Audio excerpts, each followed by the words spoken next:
오늘 말씀은 이제 우리 하나님께서 귀한 말씀을 우리에게 주셨는데, 믿은 사람은 복이 있다라고 하는 제목입니다. 믿은 사람은 복이 있다. 이제 한 해가 지나가면서 이제 성탄 시즌이 되면 우리가 같은 말씀을 많이 들어요.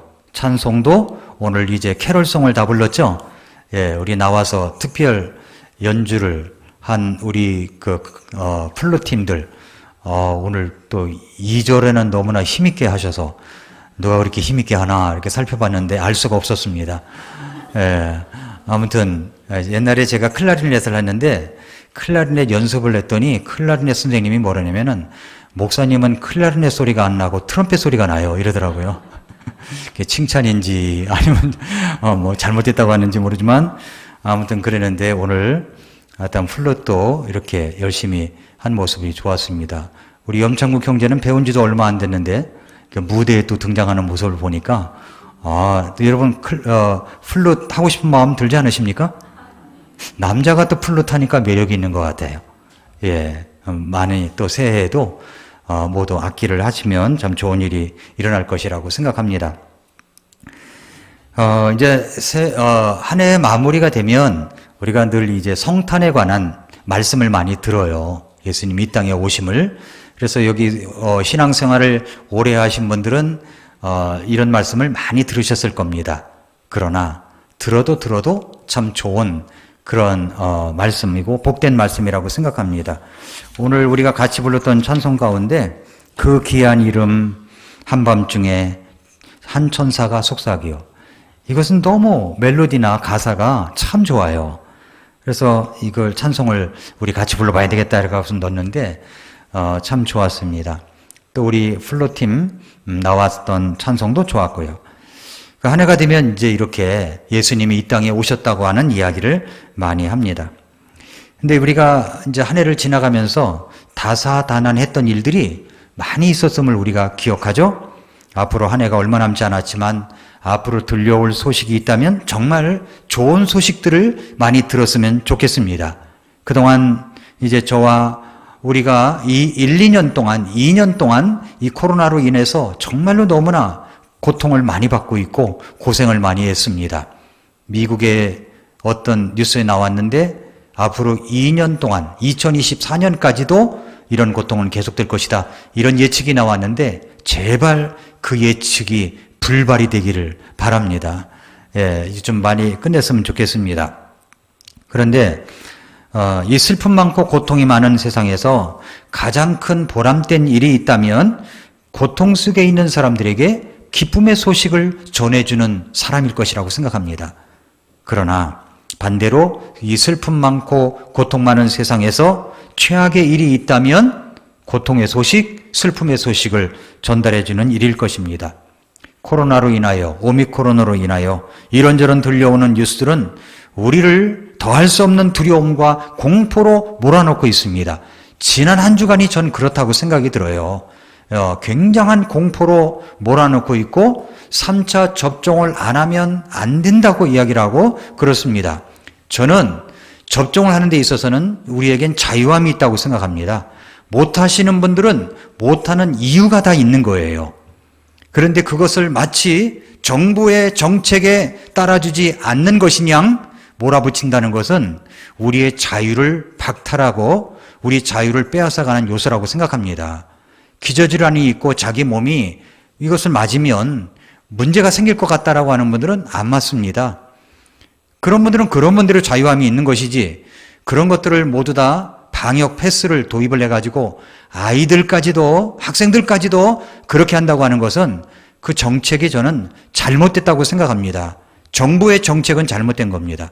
그 정책이 아니더라도 다른 것으로 인하여 예를 들어서 접종을 해야 됩니다. 이것이 안전합니다. 라고 해도 될 텐데 어디 가나 이제 카페를 가도 식당을 가도 혼밥은 돼도 혼자 가서 먹는 건데도 안 된다는 거예요.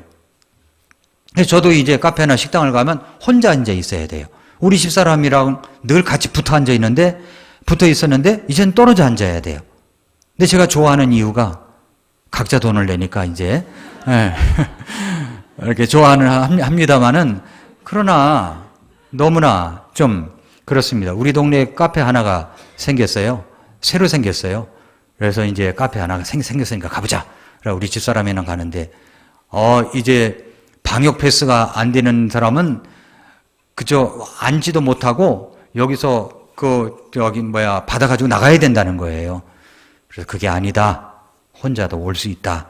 점잖게 이야기하고 들어가서 혼자 앉아서 책 보고 나왔는데, 근데 너무나 이제 그 방역 패스로 인하여 여러 가지 어려움이 많아요. 장사하는 분들도 많고 어려움이 많습니다. 참 너무 안타까운 소식들이라고 생각을 합니다.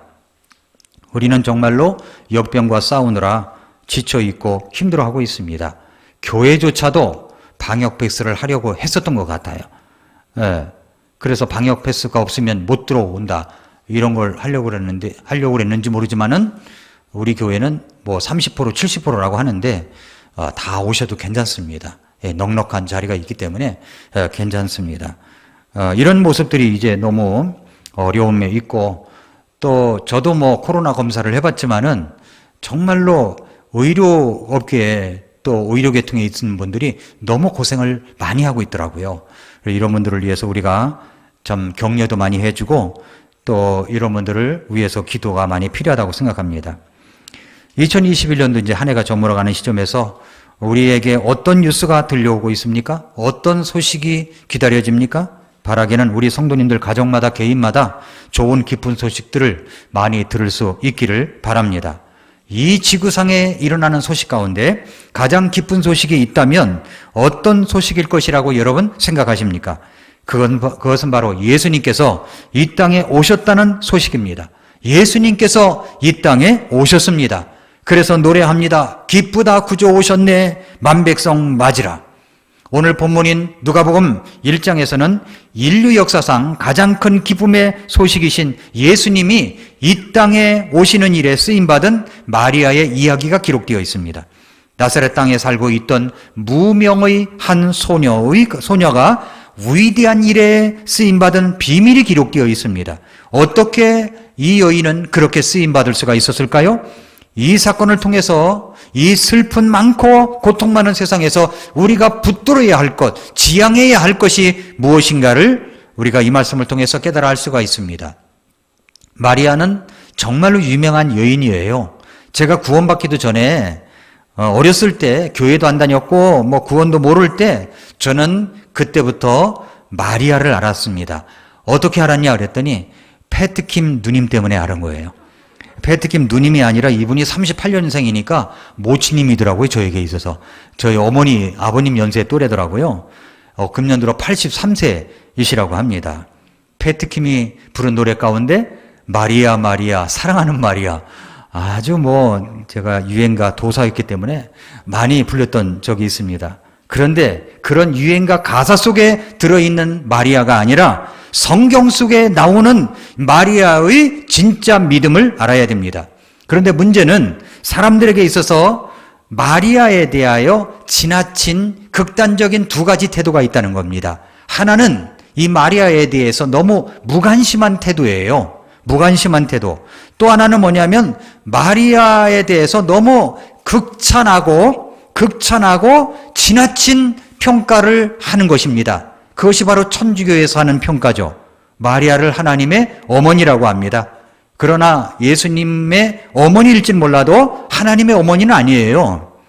또 마리아에게는 동정녀라는 말을 붙이는데 예수님 태어나시기 이전에 동정녀였지 예수님 태어나신 이후에는 결혼도 했고 그리고 자식들도 낳았던 여인입니다. 또 마리아가 하늘로 승천했다는 그런 이야기를 천주교에서 하는데 아닙니다. 그런 기록은 없습니다. 마리아를 가리켜서 기도의 중보자, 그래서 성모 마리아요 하면서 마리아에게 드리는 기도가 있는데 천주교에서는, 그러나 마리아는 중보자가 될 수가 없습니다. 똑같이 인간이기 때문에 그렇습니다. 우리의 중보자는 예수님 뿐입니다. 자, 이렇게 이제 마리아에 대한 그런 어떤 그 평가들이 있습니다. 자, 그러면 성경에서는 마리아를 어떻게 이야기하고 있습니까? 어떻게 이야기하고 있을까요? 첫째는 여자 중에 복이 있는 여자라고 그랬어요. 여자 중에 복이 있는 여자. 오늘 1장 42절을 보세요. 큰 소리로 말하여 이르되 네가 여자들 가운데 복이 있으며 그랬어요. 여자들 가운데 복이 있으며 내 태의 열매가 복이 있도다. 여자들 가운데 복이 있는 여자입니다. 이 여인은 어떤 여인이었습니까? 시골에서 아름다운 가정을 꾸릴 꿈을 꾸면서 살아가고 있는 아주 평범한 여인이었습니다. 그리고 그녀는 요셉과 약혼을 한 사이였어요. 갈릴리 나사렛이라는 동네에 살고 있었습니다. 그런데 이 여인에게 천사 가브리엘이 나타났습니다. 그리고 이렇게 말합니다. 28절에 크게 호의를 입은 자여 평안할지어다. 30절에 마리아야 두려워하지 말라. 네가 하나님께 호의를 입었느니라. 어떤 호의를 입었습니까? 이 여인을 통해서 예수님이 태어나신다는 은혜였습니다. 처녀가 임신하여 아들을 낳을 것이라는 것입니다. 그 아들의 이름이 예수님이다. 31절에 이름까지 지어졌습니다. 여러분, 처녀가 임신한다는 사실은 여러 가지로 위험이 따르는 일입니다. 우선 자신의 약혼자가 자신을 떠날 수도 있죠. 또 사람들의 입방아에 오르내릴 수가 있었습니다. 많은 핍박이 올 수가 있었습니다. 그런데도 이 여인은 이 모든 것을 수용하고 받아들입니다. 그리고 자신의 기쁨을 노래합니다. 그것이 바로 마리아의 찬양이죠. 마리아의 찬양을 아십니까? 마리아가 아기 예수님을 임신하고 너무 기뻐서 부른 노래, 찬양이 1장 46절부터 48절에 있는 노래입니다. 마리아가 이르되 내 혼이 주를 크게 높이고 내 영이 하나님 곧 내 구원자를 기뻐하였나니 이는 그분께서 자신의 여종의 낮은 처지에 관심을 두셨기 때문이라. 보라 이제부터 모든 세대가 나를 가리켜 복이 있다 하리로다 그랬습니다. 우리는 마리아처럼 이렇게 감격스럽게 찬양을 불러본 적이 언제였습니까? 우리 주님이 오신 성탄을 맞이하면서 마리아는 자기의 영혼을 다하여 마음을 다하여 주님을 향한 노래를 불렀습니다. 제가 예수님 믿고 구원받은 지 얼마 안 되었을 때 학생 때였는데 첫 성탄을 맞이했어요. 옛날에 성공회를 다녔을 때는 제가 이 성탄절을 계속 맞이했지만 구원받고 나서 이제 성탄절을 맞이했습니다. 그리고 나서 이제 시골이니까 지방이니까 뭘 했냐면은 이제 새벽송을 돌았어요. 새벽에 가서 이제 성도들 집을 찾아다니면서 거기서 이제 캐럴송을 부르면 성도님들이 일어나서 선물 꾸러미를 줍니다. 그러면 이제 보따리에다 담아가지고 그리고서 이제 돌아와서 교회에서 청년들이 그걸 이제 먹고 교제하고 그랬던 적이 있어요. 근데 그때 그 새벽에 불렀던 노래가 잊혀지지 않아요. 그것이 바로 고요한 밤, 거룩한 밤, 어둠에 묻힌 밤. 이 찬송이었는데 사부로 한밤중에 새벽에 말이죠. 고요한데 사부로 쫙 부르는데요. 지금도 그 장면이 생각이 나요. 하늘엔 별이 떠 있었어요. 그리고 그 어두운 밤중에 노래소리가 쫙 퍼지는데 저는 자다가도 깨어도 정말 사람들이 좋아할 것 같다는 생각이 들었습니다. 그런 노래들. 그리고 제가 구원받고 나서 기쁨으로 정말 좋아하는 찬송이 주 예수 내 마음에 들어와 변하여 새 사람 되었다고 하는 찬양. 이 찬양을 너무 기쁘게 불렀던 적이 있습니다. 여러분도 그런 적 있지 않습니까? 내가 부르는 찬양 가운데 은혜가 되어서 감사가 넘쳐 부르는 찬양. 바로 마리아도 그런 찬양이 있었어요. 예수님을 임신하고 나서 예수님을 높이고 하나님을 높이는 찬양을 불렀습니다. 마리아는 어떤 여인이에요? 바로 여자 중에 복이 있는 여자라고 했습니다.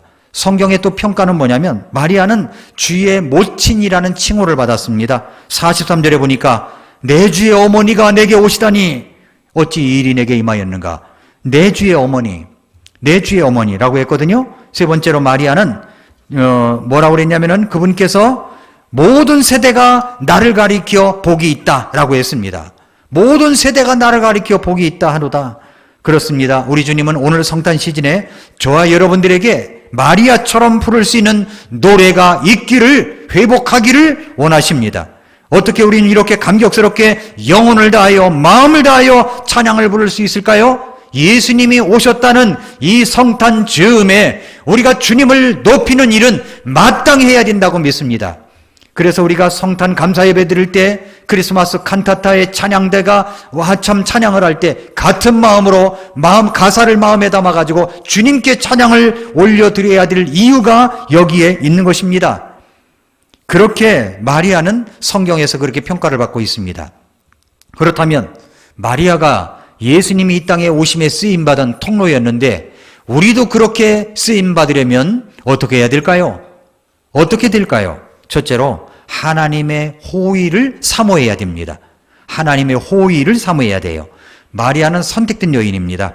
이것은 주권적 선택이죠. 그렇지만 하나님께서 주권적으로 선택하신다고 하지만 아무나 선택하시는 것이 아니었습니다. 그 당시에는요, 로마에 얼마든지 교양 있고 똑똑하고 아름다운 여인이 많았는지 이로 헤아릴 수가 없었습니다. 그뿐만 아니라 이스라엘 땅에서도 이 하나님의 말씀으로 탈무드와 토라로 잘 교육된 랍비의 딸들이 수도인 예루살렘에 얼마나 많았는지 헤아릴 수 없을 정도였을 것입니다. 그런데 그 유명한 도시의 여인들을 택하지 않고 이방의 땅처럼 여겨진 갈릴리 지방에 속한 나사렛의 평범하고 소박한 티네이저를 선택하신 이유가 어디에 있을까요? 물론 이것은 하나님의 주권입니다. 그러나 인간적인 요소는 아무것도 없었던 것일까요? 그것이 아니라는 사실이 본문의 말씀 속에 들어 있습니다. 이렇기 때문에 쓰임받을 수밖에 없구나 하는 말씀이 들어있어요. 28절에 보세요. 천사가 들어가 그녀에게 이르러 말하되 크게 호의를 입은 자여 평안할지어다. 주께서 너와 함께 하시니 네가 여자들 가운데 복이 있도다 그랬습니다. 여기 호의를 입은 자여 그랬죠? 호의를 입었다. 여기에 수동태로 되어 있는 이 본문은 하나님의 주권적인 선택임을 말씀해 주시고 있는 구절입니다. 그러나 계속해서 보시면 30절에 그 천사가 그녀에게 이르되 마리아야 두려워하지 말라. 네가 하나님께 호의를 입었느니라. 여기 호의라고 하는 것은 이것은 페이버를 말합니다. 페이버를 말해요. 이 카린이라고 하는 헬라어 성경에 그렇게 되어 있는데 호의, 친절, 또 총애를 입은 특별한 사랑을 입은 그런 말입니다. 여기 마리아는요, 호의를 입은 여인이에요. 그러니까 이 여인은 페이버를 사모했던 자매였습니다. 오늘 우리 가운데서도 마찬가지입니다. 하나님께서는 우리에게 큰 호의를, 페이버를 주시길 원하십니다. 그런데 그런 하나님의 친절, 호의는, 페이버는 누구 것입니까? 하나님께서 아무나 그렇게 막 주시는 것이 아니에요. 그것은 바로 사모하는 자의 것이라는 말입니다. 우리가 페이버를 사모해야 된다는 겁니다. 여러분 예레미야 29장 11절에 하나님께서 이렇게 말씀하셨어요. 너희를 향해 내가 생각하는 생각을 내가 아노라. 그것은 평안을 주려는 생각이요 재앙을 주려는 생각이 아니니 곧 기대하던 결말을 너희에게 주려는 것이라 그랬습니다. 그러니까 하나님은 우리에게 평안을 주려는 생각이 있습니다. 기대하던 결말을 주려 하는 생각이 있습니다. 그런데 이렇게 하나님이 생각이 있으시다고 해서 주는 것이 아니라 예레미야 29장 12절에 보니까 그때에는 너희가 나를 부르고 가서 내게 기도하리니 내가 너희 말에 귀를 기울이리라. 하나님께서 주시려고 하실지라도 내가 하나님 앞에 기도하고 구해야만 주신다는 겁니다. 하나님은 우리에게요 호의를 주시기 원하세요. 우리에게 페이버를 주시기 원하십니다. 그런데 그런 것들은 누구의 것입니까? 사모하는 자의 것이라는 겁니다. 목마른 사슴이 시냇물을 갈급함같이 우리가 그 하나님의 친절, 하나님의 호의를 사모하는 사람이 될 때 그것을 받을 수가 있다는 말씀을 여기에서 주시고 있습니다. 예레미야 33장 3절에 보면 제가 이것을 붙이기를 333 기도라고 하는데 예레미야 33장 3절에 보면은 나를 부르라. 그리하면 내가 네게 응답하고 네가 알지 못하는 크고 능력 있는 일을 네게 보이리라. 나도 알지 못하는 크고 능력 있는 일을 하나님께서 보여주시기 위해서는 뭘 해야 돼요? 하나님을 부르고 하나님을 찾아야 된다는 겁니다. 그럴 때 우리 하나님께서 보여주시는 거예요. 호의도 마찬가지입니다. 마리아는 호의를 입은 여인입니다. 우리에게도 하나님은 호의를 주시기 원하십니다. 그래서 먼저 쓰임받으려면 하나님 제가 쓰임받기를 원합니다. 이런 사모함이 있어야 됩니다. 그리고 호의를 입으려면 그 호의를 사모해야 하나님께 쓰임받을 수가 있게 되는 것입니다. 두 번째로 하나님의 능력을 신뢰했기 때문입니다. 우리는 주변에서 기적이라고 떠들어대는 일들을 접합니다. 성경 속에서 수많은 이적을 경험하는 사건들이 있어요. 죽은 자가 살아납니다. 오랫동안 질병으로 고통받던 사람들이 고칠 수 없었지만 병든 자가 낫는 역사도 봅니다. 이 모든 것이 미라클이죠. 미라클입니다. 그런데 가장 큰 기적은 어떤 기적일까요? 성경에서 가장 큰 기적을 경험한 사람은 누구일까요? 전무후무한 기적. 그것은 무엇일까요? 인류 역사에 전무후무한 기적을 경험한 사람이 바로 마리아예요. 마리아, 처녀가 잉태했기 때문입니다. 기적이죠? 기적입니다. 그런데 그렇게 기적을 경험하게 된 것은 무엇 때문이었습니까? 그것은 바로 하나님을 전적으로 믿는, 물론 하나님의 은혜긴 은혜지만 하나님을 전적으로 믿는 믿음이 있었기 때문입니다. 믿음이. 여기 31절을 보세요. 보라 네가 네 태에 수태하여 아들을 낳고 그의 이름을 예수라 하리라. 그가 크게 되고 가장 높으시니 아들이라 불릴 것이요 주 하나님께서 그의 조상 다윗의 왕좌를 그에게 주시리니 그가 영원토록 야곱의 집을 통치하며 그의 왕국이 무궁하리라 하니라. 이렇게 가브리엘 천사가 이야기를 했습니다. 그랬더니 마리아가 천사에게 뭐라고 말했냐면은 나는 남자를 알지 못하는데 어찌 이 일이 있으리까? 이렇게 이야기를 해요. 나는 남자를 알지 못하는데 어찌 이 일이 있으리까? 이 말을 보면은 무슨 믿음이 없고 의심이 찬 발언처럼 들리지만 영어 성경에 보면은 이 말은 why가 아니라 how예요. how로 되어 있습니다. 방법을 물은 거예요. 어떻게 그런 일이 일어나죠? 어떻게 그런 일이 일어나죠? 방법을 물은 거예요. 그랬더니 35절부터 방법을 설명한 겁니다. 천사가 대답하여 가로되 성령이 네게 임하시고 지극히 높으신 이의 능력이 너를 덮으시리니 이러므로 나실 바 거룩한 자는 하나님의 아들이라 일컬으리라. 보라 네 친족 엘리사벳도 늙어서 아들을 배웠느니라. 본래 수태하지 못한다 하더니가 이미 6달이 지났나니 대저 하나님의 모든 말씀은 능치 못하심이 없느니라. 마리아가 잉태가 될 것이다. 어떻게 잉태가 될 것이다. 이것을 설명하니까요. 마리아가 뭐라 그러냐면은 그러면서 계속되는 말씀이 뭐냐면은 믿은 여자가 복이 있나니 주께서 그녀에게 말씀하신 그 일들이 반드시 이루어지리라. 45절에 그렇게 말씀했어요. 믿은 여자가 복이 있나니. 이 말은 마리아가 그 말을 믿었다는 겁니다. 처녀가 잉태하여 아들을 낳을 거야. 네, 믿습니다. 그랬더니 믿은 여자에게 복이 있다라고 하는 겁니다. 말씀이 말씀대로 이루어지기를 믿음으로 고백했습니다. 사랑하는 성도 여러분, 내가 겪고 있는 고통스러운 일, 감당하기 어려운 일이 있다고 하더라도 하나님께서 임하시면 놀라운 기적이 일어나는 줄 믿습니다. 그것을 내가 믿느냐는 거예요. 마리아는 그것을 믿었습니다. 하나님의 능력을 믿었습니다. 믿으면 기적이 일어납니다. 여러분 이것을 믿습니까? 예수님께서는 12년을 혈루증으로 앓고 있는 여인이 치유받는 기적의 현장에서 지체되어 자기 딸이 죽었다는 소식을 종들이 갖고 왔을 때 우리 주님께서 그 사람을 바라보시며 뭐라고 한지 아십니까? 두려워하지 말라. 두려워하지 말고 믿기만 하라 그랬어요. 두려워하지 말고 믿기만 하라. 여러분 이 세상이 주는 공포는 이루 말할 수가 없어요. 열심히 뉴스만 찾아보면은요 너무 공포스러워서 어떤 일도 할 수가 없어요. 그러나 여러분 두려워하지 말고 주님을 믿으시기를 바랍니다. 우리가 마스크 잘 쓰고 마스크 하나 써서 좀 불안하면 2개 쓰면 돼요. 2개 써서 뭐 하면 3개 쓰면 돼요. 그렇게 쓰고 활동할 거 하고 또 사람 접촉할 때 또 조심하고 이러면 불안감이 떨칠 수 있는데 그런데 그냥 뉴스만 바라보면은요 두려움에 떠는 거예요. 무서운 거예요. 무서운 거예요. 그래서 제가 오늘 아침에 와서 어제 신문을 보면서 내가 예배 끝나고 우리 성도님들에게 드리는 메시지를 하나 영상을 찍어야 되겠다 생각을 했어요.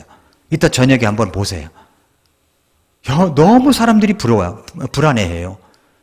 우울증이 말도 못합니다. 우울증이 말도 못해요. 여러분 우리 주님께서 말씀하십니다. 두려워하지 말고 믿기만 하라. 믿으십니까? 두려움에 떠는 현장에서도 우리 주님은 말씀하신 거예요. 두려워 말고 믿기만 하라. 마리아는 그렇게 믿은 거예요. 믿었습니다. 고통의 현장에서 몸부림치는 아픔이 있다고 할지라도 두려워하지 말고 우리 주님만 믿으시기를 바랍니다. 하나님을 믿으면 영광을 봅니다. 우리 예수님을 믿으면 놀라운 기적이 일어납니다. 믿은 사람에게 능력이 임하는 것입니다. 믿은 사람에게 복이 임하는 것입니다. 우리 할 일은 뭐예요? 오직 믿는 것뿐입니다. 믿으십시오. 믿으시기 바랍니다. 세 번째로 이 여인은요, 하나님의 말씀을 순종했기 때문에 쓰임받은 거예요. 순종했기 때문에. 1장 37절 38절을 보세요. 하나님께는 불가능한 일이 없느니라. 아멘입니까? 이런 놀라운 말씀이 있으면 우리가 말씀을 보다가도 아멘 해야 됩니다. 다시 한번 읽을게요. 하나님께는 불가능한 일이 없느니라 하니라. 마리아가 이르되 주의 여종을 보소서 당신의 말씀대로 그 일이 내게 이루어지리이다 하매 천사가 그녀에게서 떠났다고 합니다. 마리아는 말씀의 능력을 고백하면서 말씀의 순종을 고백했습니다. 말씀대로 내게 이루어지이다. 여러분, 순종을 하려면요, 값비싼 대가를 요구합니다. 값을 지불하는 순종이에요. 처녀가 잉태하여 아이를 낳습니다. 그것을 숨기기 위해서, 여러분, 처녀가 잉태한 것을, 임신한 것을 숨기기 위해서 산부인과를 찾고 지금도 불법으로 낙태 수술을 하는 사람들이 얼마나 많습니까? 여자에게 남자가 분명치 않고 결혼도 하지 않은 상태에서 아이를 낳는다는 것은요, 그리 나타날 일이 아니었던 것 같습니다. 처녀가 임신하면 조롱을 받게 되어 있어요. 또한 유대인의 엄격한 전통에 따르면 죽을 수도 있지 않습니까? 더군다나 이 마리아는 요셉과 약혼한 사이예요. 아이를 임신하다니요. 마리아는 에스더처럼 죽으면 죽으리이다라는 심정으로 고백했을 것입니다. 바로 이런 순종의 자질이 쓰임받을 수 있었던 자질이었음을 알 수가 있습니다. 순종하려고 하는 자질.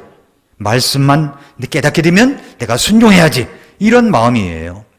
우리 시대는 이상하게도요, 순종하고 잘 따르는 것을 더 높이 평가하는 것이 아니라 반항하고 거칠고 다듬어지지 않은 야성으로 대하는 것을 더 높이 평가하는 시대 속에 살고 있습니다. 그래서 머리에 띠를 둘러야만 하고 깃발을 흔들어야만 하고 거리로 나가야만 인정받는 시대 속에 살고 있습니다. 그러나 우리 주님은 그렇게 말씀하지 않으세요. 순종의 자질을 보시는 거예요. 11세기에 독일의 황제 당시에, 황제가 있는 당시에 프로시아라고도 불렀었죠. 프로시아 황제 가운데 헨리 3세라는 사람이 있었습니다. 이분은 왕노릇이 얼마나 스트레스를 받았는지 몰라요. 너무 스트레스를 받았어요. 여러분, 가정에서 가정주부도 스트레스를 받잖아요. 예, 작은 소규모 업체라도 정말 그 운영하는 것이 쉽지 않아 가지고 스트레스를 받습니다. 스트레스가 이만저만이 아니죠. 그러나 여러분, 한 나라를 다스리는 왕으로서 얼마나 스트레스가 많았겠습니까? 저는 지금 문재인 대통령 빨리 그만두고 싶다, 이런 마음이 굴뚝 같을 것이라고 생각이 들어요. 얼마나 스트레스가 많았겠습니까? 뭐든지 마음대로 되지 않죠. 말만 했다면 매스컴이 떠들어대죠.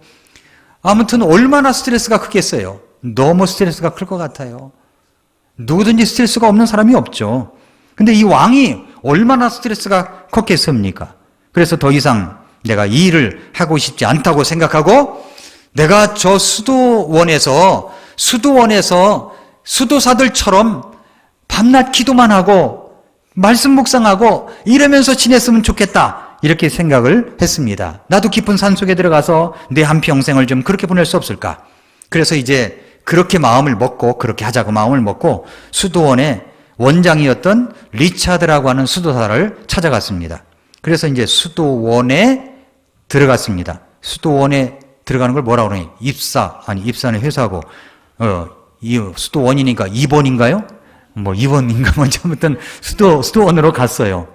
그리고 이제 내가 수도원에 들어가고 싶다고 이야기를 한 거예요. 황제 일을 그만두고 여기 와서 하고 싶다고 이야기한 겁니다. 그래서 수도원 원장이 그 황제를 갖다가 아주 빤히 한참 동안 쳐다봤어요. 그러면서 이런 말을 했습니다. 폐하, 수도원에 들어오시면 다른 수도사와 마찬가지로 모든 수도원 계율에 철저하게 복종해야 한다는 것을 아십니까? 그랬더니 물론 알고 있다고, 그렇게 노력할 것이라고 했습니다. 그런데 혹시 우리 수도원에서 가지는 수도사들이 가지는 그 계율 가운데 가장 중요한 계율이 뭔지 아십니까? 잘 모른다고. 그것이 바로 순명입니다. 순명. 순종입니다. 순종. 순종이라고 했어요. 그래서 철저하게 순종하셔야 되는데 하실 수 있겠습니까? 네, 노력하겠습니다. 그랬어요. 그럼 제가 첫 번째 계율을 하나 드리겠습니다. 황제시여, 지금 당장 궁궐로 돌아가서 왕의 자리로 돌아가서 나라와 백성을 위하여 성실하게 일하며 섬겨 주십시오. 그렇게 이야기를 했어요. 그래서 헨리 3세는 결국 수도원에 들어가지 못하고 다시 궁궐로 돌아갔다는 이야기입니다. 그리고 나서 이 황제는 열심히 나라를 바로 세워서 잘 다스리게 되었고, 그가 죽었을 때 그의 죽은 무덤의 묘비에는 나라와 백성을 성실하게 섬겼던 황제가 여기 잠길다라는 그런 묘비명이 써 있었다고 합니다. 우리는 한 해의 마지막을 보내면서 내 가정과 내 직장과 내 사업의 장에서 모든 스트레스를 경험하면서 이 자리를 탈출하고 싶다고 느끼고 있는지도 모릅니다. 더 이상 계속할 여력이 없다고, 힘이 든다고, 버겁다고 생각하는 분들이 적지 않을 것이라고 생각합니다. 그뿐만 아니라 교회에서 헌신하는 것도 이제는 쉬고 싶다고 생각할지도 모릅니다. 그러나 그 탈출하고 싶은 자리에서도 우리가 가져야 할 마음의 자세는 주님께 대한 순종입니다. 주님께 대한 순종이에요. 주의 말씀대로 내게 이루어지이다. 우리는 이제 한 해의 마지막을 보내면서 나에게 물어봐야 됩니다. 나는 지난 한 해에 정말로 순종하는 한 해였는가 하는 것입니다. 우리가 한 해를 보내고 다음 해를 기대하면서 마리아의 고백이 오늘 우리의 결단의 고백이 되기를 바랍니다. 주의 종이 오니 말씀대로 이루어지이다 라는 고백입니다. 마지막으로 하나 더 있습니다. 마리아는 평생 감사와 찬양이 있었던 여인이에요. 감사와 찬양이 있었어요. 그래서 누가복음 1장 46절부터 55절에 보면은 마리아의 감사 찬송이 나옵니다. 감사 찬송이에요. 이 찬송은 여러분, 투자 중에 최고의 투자가 무엇인지 아십니까? 투자 중에 최고의 투자. 오늘 제가 그걸 알려드릴게요.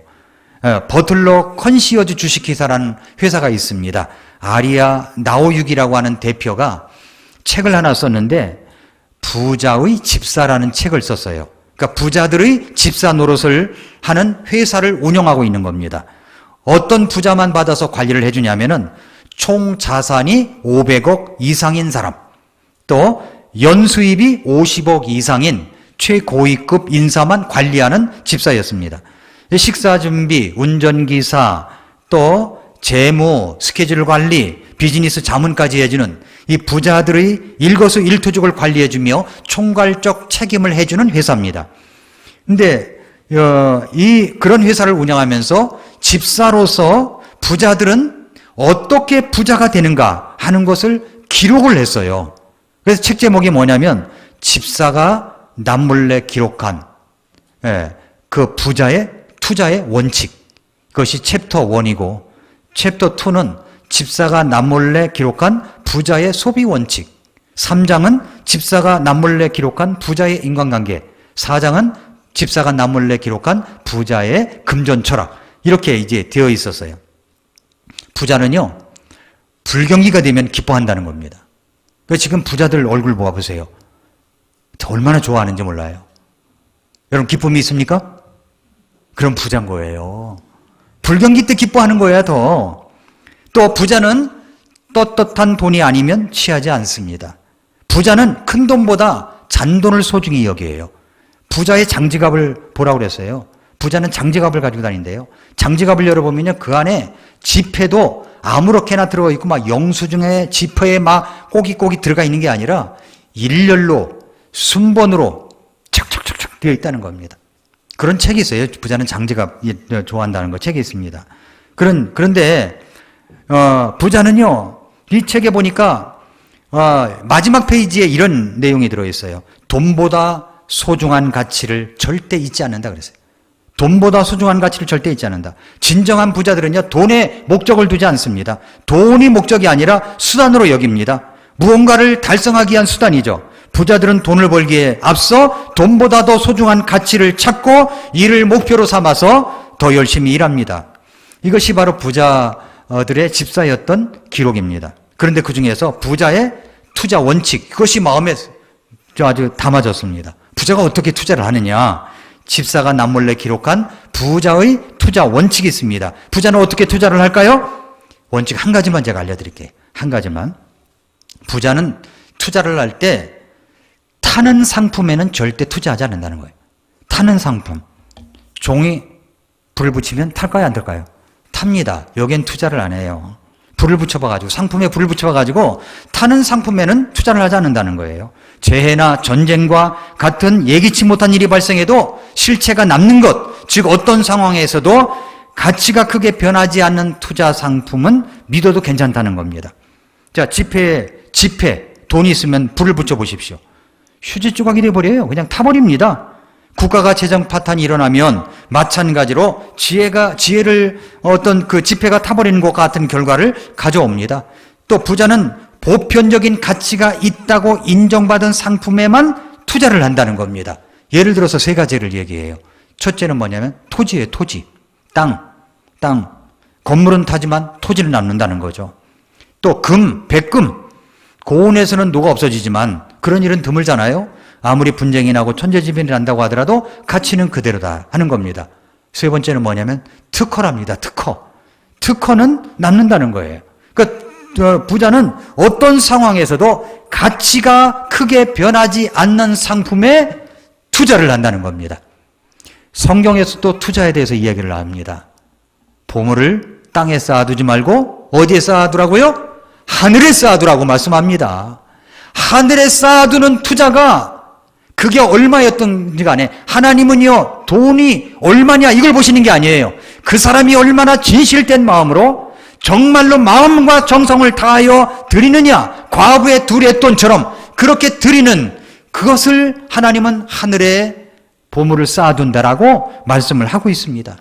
그것이 예수님 안에서 드리는 우리의 최고의 투자예요.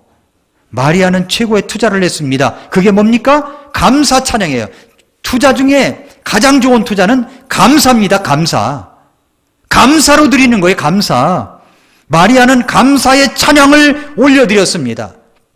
그리고 말합니다. 정말 하나님께서 찬양을 드리는 자는 하나님을 영화롭게 한다고 했는데 하나님이 줄인 자들을 좋은 것들로 배부르게 하시며 부자들을 빈손으로 보내셨도다. 세상 가운데 부자는 빈손이지만 나는 좋은 것들로 배부르게 했구나. 감사 찬양을 부르니까 그런 결과를 가져온 거예요.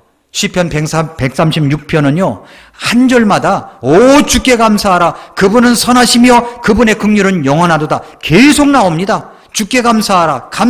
감사하면 뭐가 따라와요? 주님의 선하심이 따라오고 긍휼하심이 따라온다고 말씀하고 있습니다. 사랑하는 성도 여러분, 지난 1년 동안 코로나 위기 속에서도 하나님이 우리를 지켜주셨습니다. 얼마나 하나님께 감사합니까? 그렇죠? 감사한 거예요. 찬양과 감사와 함께 1년 동안 우리를 지켜주신 것, 감사드릴 것들이 있죠. 청교도들은 미국 땅에 건너가가지고 그들을 구원하시고 신앙의 자유가 있는 그 나라에 정착시켜주신 하나님께 감사하면서 가을에 추수할 것을 모아서 추수감사 예물을 드렸습니다. 그게 추수감사제의 기원이에요. 우리는 우리 형편에 맞게 연말 감사로 주님 앞에 드리고 있습니다. 열매들을 드리는 거죠. 열매들을 드리는 거예요. 감사의 마음을 담아 우리는 다음 주일에 또 최고의 감사를 올려드릴 겁니다. 그래서 감사 예배가 두 가지가 있는 거예요. 성탄 감사 예배가 있고 연말 감사 예배가 있는 거예요. 같이 모여서 예배를 드리는 거죠. 예배당에 오기 불안하신 여러분, 불안해하지 마시고 마스크 한 3개 쓰시고 오시기 바랍니다. 예. 그리고 예배하세요. 답답하면 하나 벗고. 그러면 우리 주님께 예배를 드릴 수가 있습니다. 마지막 이번 주일날이 돌아오는 주일이 금년도 2021년도 다시 올 수 없는 해의 마지막 주일 예배예요. 하나님께서 주시는 감사 예배를 주님 앞에 드리는 겁니다. 이것이 바로 감사가 최고의 투자입니다. 그 행위는 하나님의 왕국에 보물을 쌓아 놓는 것이기 때문입니다. 가장 가치 있는 것에 투자를 하는 것입니다. 이것을 믿은 사람에게 하나님의 축복이 이어집니다. 기도하겠습니다.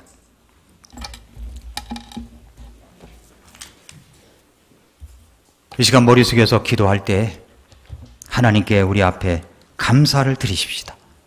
지금까지 지내온 것 주님의 크신 은혜입니다. 감사합니다, 주님. 감사합니다, 주님. 말씀대로 내게 이루어지이다. 마리아처럼 쓰임받는 사람이 되고 싶습니다. 감사합니다, 주님. 쓰임받게 해 주시옵소서. 그렇게 우리 주님 앞에 결단의 기도를 드리도록 하겠습니다. 같이 기도하겠습니다.